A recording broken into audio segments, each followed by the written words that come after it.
দেশ থেকে অর্থ পাচার করে গোল্ডেন ভিসায় দুবাইয়ে সম্পদের পাহাড় গড়েছেন 450 ব্যক্তি। এমন অভিযোগের তদন্ত করছে দুদক।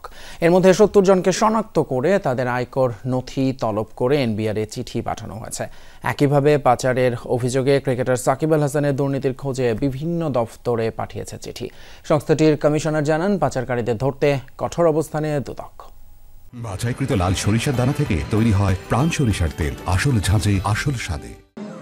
বাংলাদেশ থেকে অর্থ পাচার করে গোল্ডেন ভিসায় দুবাইয়ে সম্পদের পাহাড় গড়েছেন 459 বাংলাদেশি।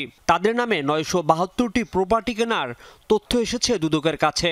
এসব অভিযোগের ভিত্তিতে অনুসন্ধানে নেমে 70 জনকে চিহ্নিত করেছে দুদক।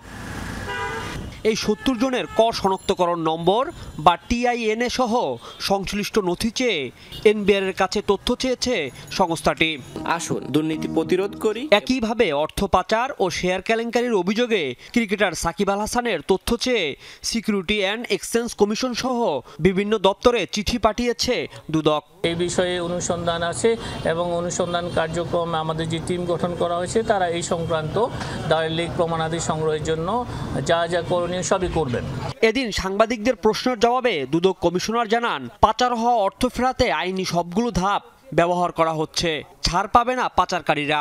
পাচারকারী শয়তানের মতো, শয়তান ওই আপনার শিরায় উপশিরায় যায়, শয়তান দেখা যায় না। শয়তানের কর্মকাণ্ডগুলো মানুষ দুর্ভোগে ভোগ করে। পাচারকারীর জন্য আমরা দুর্ভোগ ভোগ করছি, কিন্তু পাচারকারীকে যদি কোনো না কোনোভাবে আমরা ধরতে পারি, ইনশাল্লাহ আমরা কোনো ছাড় দেব না। সাবেক বিমান প্রতিমন্ত্রী মাহবুব আলী ও তার স্ত্রীর বিরুদ্ধে প্রায় 9 কোটি টাকার অবৈধ সম্পদ অর্জনের অভিযোগে পৃথক 2টি মামলা করেছে দুদক। 5,48,00,000 টাকারও বেশি মূল্যের সম্পদের মালিকানা অর্জন ও দখলে রাখার অপরাধ অনুসন্ধানকালে প্রমাণিত হয়েছে। রাজীব আহমেদ, যমুনা নিউজ, ঢাকা।